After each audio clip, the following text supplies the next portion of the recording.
Há algo escondido dentro de você, algo tão silencioso, tão profundo, que molda seu modo de pensar, sentir e até orar, e você talvez nem saiba que ele existe. Mas essa fortaleza invisível está decidindo o rumo da sua alma. Antes que esta mensagem termine, você vai descobrir qual é, como ela surgiu e por que ela pode estar te afastando de Deus sem que você perceba. Irmãos amados, venho diante de vocês hoje, não com palavras de bajulação humana, nem com filosofias vazias que agradam os ouvidos, mas deixam a alma em trevas. Venho com a verdade da palavra de Deus, que é viva, eficaz e mais cortante que qualquer espada de 2 gumes, e a verdade que devo proclamar hoje é esta: há fortalezas em sua mente e em seu coração que estão impedindo você de conhecer a Deus verdadeiramente, e essas fortalezas devem ser derrubadas. Ou você perecerá nelas. Permitam-me ler para vocês. 2 Coríntios 10, versículos 3 e 5. Porque ainda que andemos na carne, não militamos segundo a carne, porque as armas da nossa milícia não são carnais, e sim poderosas em Deus, para destruir fortalezas, anulando sofismas e toda altivez que se levante contra o conhecimento de Deus, e levando cativo todo pensamento à obediência de Cristo. Destruir fortalezas, anular sofismas, derrubar toda altivez contra o conhecimento de Deus. Esta é a obra do Espírito Santo através da pregação fiel da palavra, e esta é a obra que deve acontecer em cada alma que deseja verdadeiramente conhecer a Deus. Mas primeiro precisamos entender o que são essas fortalezas. Uma fortaleza espiritual é qualquer sistema de pensamento, qualquer crença, qualquer raciocínio que você construiu em sua mente que o mantém longe da verdade de Deus. É como um castelo fortificado, onde você se esconde da realidade, onde você se sente seguro, mas, na verdade, está aprisionado. Deixem-me ser específico sobre as fortalezas mais comuns que tenho observado nas almas dos homens. A primeira fortaleza é a da autojustiça. Quantos há aqui que pensam ser justos diante de Deus, porque não cometeram pecados grandes, porque não mataram, não adulteraram, não roubaram? Vocês se comparam com outros pecadores e concluem: eu não sou tão mau assim. Vocês veem suas boas obras, sua moralidade, sua religiosidade e pensam que isso os torna aceitáveis diante de Deus. Mas escutem o que diz Isaías 64, 6. Mas todos nós somos como o imundo, e todas as nossas justiças como trapo de imundícia. Todos nós murchamos como a folha, e as nossas iniquidades, como um vento, nos arrebatam todas as nossas justiças, não apenas os pecados óbvios, mas até mesmo nossas melhores obras, nossas ações mais nobres, quando colocadas na balança da santidade perfeita de Deus, são como trapos imundos. Vocês não entendem a magnitude da santidade de Deus. Ele é infinitamente puro, infinitamente justo, infinitamente santo. E vocês mesmo no seu melhor dia, mesmo na sua ação mais virtuosa, caem infinitamente aquém dessa glória. Um único pecado, um único pensamento impuro, uma única palavra ociosa é suficiente para condená-los eternamente, porque é uma ofensa contra um Deus infinitamente glorioso. Mas vocês construíram essa fortaleza da autojustiça. Vocês se escondem atrás dela pensando: eu sou bom o suficiente, eu faço minha parte. Deus deve aceitar-me. Essa fortaleza deve ser derrubada, deve ser queimada pelo fogo da verdade, até que vocês vejam sua justiça própria como o que realmente é: lixo podre e repugnante. Vocês nunca buscarão a verdadeira justiça que vem somente através de Cristo. A segunda fortaleza é a da falsa segurança. Quantos há aqui que dizem ser cristãos simplesmente porque foram batizados quando crianças, ou porque seus pais eram cristãos, ou porque frequentam a igreja aos domingos? Vocês pensam: eu creio em Deus, eu não sou ateu, portanto devo ser salvo. Mas Tiago 2, 10, 9 nos diz: crês, tu que Deus é um só. Fazes bem, até os demônios creem e tremem os demônios. Creem em Deus. Eles têm conhecimento teológico correto, mas isso não os salva, pelo contrário. Esse conhecimento apenas aumenta sua condenação. Não basta ter uma crença intelectual em Deus. Não basta concordar mentalmente com doutrinas cristãs. É necessário ter uma fé viva, uma fé que transforma, uma fé que produz frutos de arrependimento genuíno. Mas muitos de vocês vivem em uma falsa segurança. Vocês pensam estar a caminho do céu, quando, na verdade, estão no caminho largo que leva à destruição. E essa ilusão, essa fortaleza de falsa segurança, é uma das ferramentas mais eficazes de Satanás, porque se vocês pensam estar seguros, nunca buscarão a verdadeira salvação. Se pensam já ter o que precisam, nunca clamarão por misericórdia, como o publicano que batia no peito dizendo: "Ó Deus, tem misericórdia de mim, pecador." Essa fortaleza também deve cair. A terceira fortaleza é a do pecado acariciado. Há um pecado específico que vocês amam. Talvez seja orgulho disfarçado de confiança. Talvez seja luxúria, justificada como natural, talvez seja avareza racionalizada como prudência. Talvez seja ira defendida como justiça. Vocês sabem qual é esse pecado.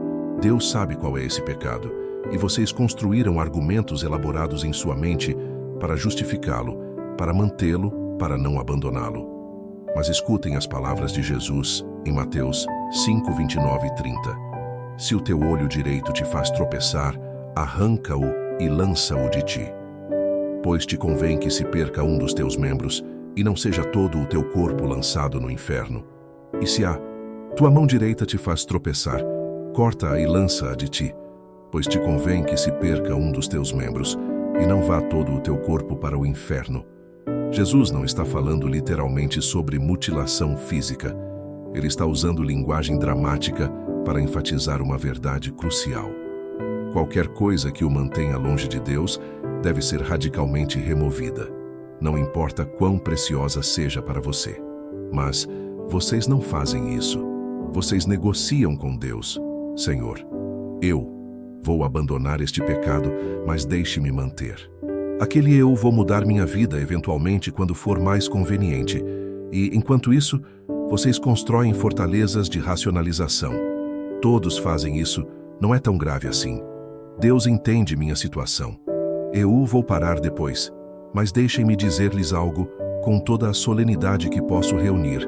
Se há um pecado que vocês não estão dispostos a abandonar, então vocês não conhecem verdadeiramente a Cristo, porque amar a Cristo significa odiá-lo mais que qualquer pecado. E essa fortaleza do pecado acariciado manterá vocês cativos até que o fogo de Deus a queime completamente agora. Como essas fortalezas são derrubadas não por esforço humano, não por força de vontade, não por disciplina pessoal, embora essas coisas tenham seu lugar. Essas fortalezas são derrubadas pelo fogo do Espírito Santo, operando através da palavra de Deus. Hebreus 4:12 declara: porque a palavra de Deus é viva e eficaz e mais cortante do que qualquer espada de 2 gumes, e penetra até ao ponto de dividir alma e espírito juntas e medulas, e é apta para discernir os pensamentos e propósitos do coração. A palavra de Deus não é simplesmente informação, é poder, é fogo, é espada. Ela penetra, divide, discerne, expõe. Quando a palavra de Deus, ungida pelo Espírito Santo, atinge sua alma, ela revela coisas que você escondeu de si mesmo. Ela expõe motivos que você justificou. Ela derruba argumentos que você pensou serem sólidos, mas vocês devem estar dispostos a submeter-se a esse fogo. Muitos de vocês leem a Bíblia, mas não permitem que ela realmente os leia. Vocês escutam sermões, mas constroem muros em torno de seus corações para não serem tocados por eles. Vocês vêm à igreja, mas mantêm uma distância segura de Deus. Por quê? Porque vocês têm medo. Medo do que descobrirão sobre si mesmos, se realmente se abrirem para a verdade. Medo das mudanças que Deus exigirá. Medo de perder o que vocês valorizam mais do que a Ele. Mas deixem-me dizer isto: esse medo é infundado. Se vocês realmente pertencem a Cristo, porque embora o fogo de Deus queime as fortalezas, embora sua verdade seja cortante como espada, Seu propósito é sempre redentor. Ele destrói para reconstruir. Ele queima o que é falso para purificar o que é verdadeiro.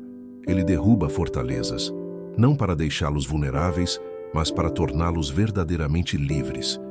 Porque enquanto vocês vivem nessas fortalezas, vocês pensam estar protegidos, mas na verdade estão aprisionados. Vocês pensam estar seguros, mas na verdade estão em perigo mortal. A única verdadeira segurança está em Cristo. Única verdadeira liberdade está na verdade.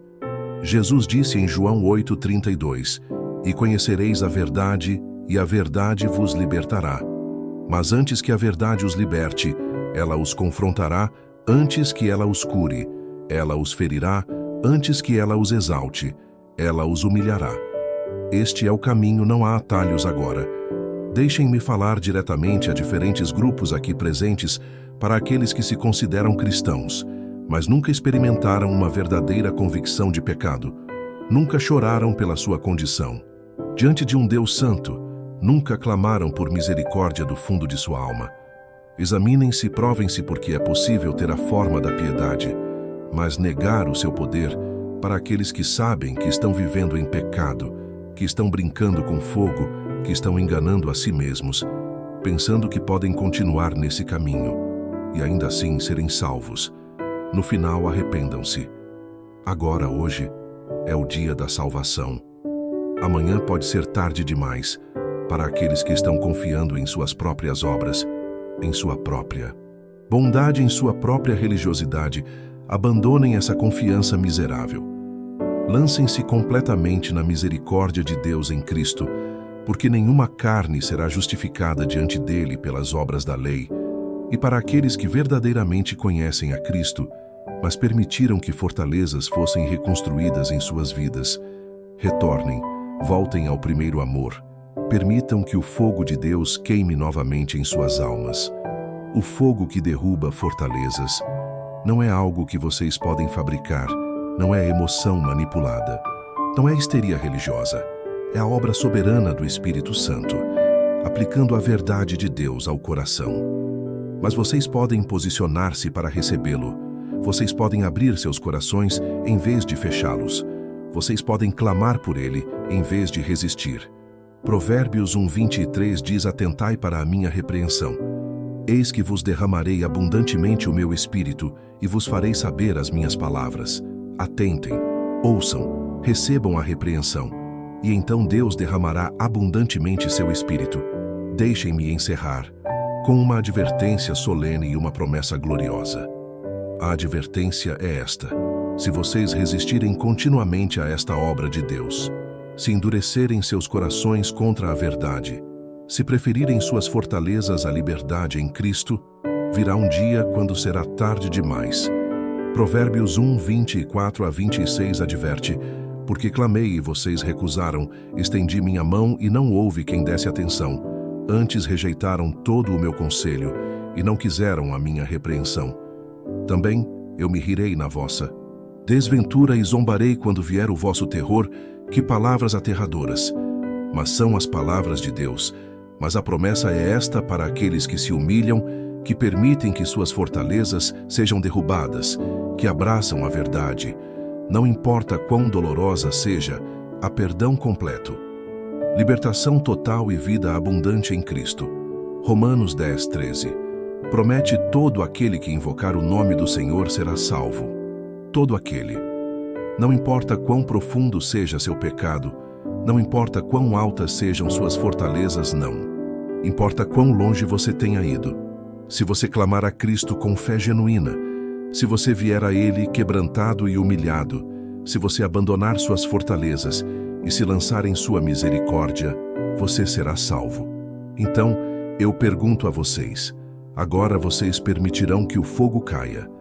Vocês deixarão que as fortalezas sejam derrubadas, ou continuarão escondidos atrás de suas ilusões, até que seja tarde demais? A escolha é de vocês. Mas escolham hoje, porque nenhum de nós tem garantia do amanhã. Que o Deus de toda graça conceda a vocês corações humildes para receber a verdade, coragem para enfrentar suas fortalezas e fé para se lançarem completamente em Cristo, porque somente Ele pode salvar, somente Ele pode libertar. Somente Ele é digno de toda confiança, toda adoração, todo amor. Amém.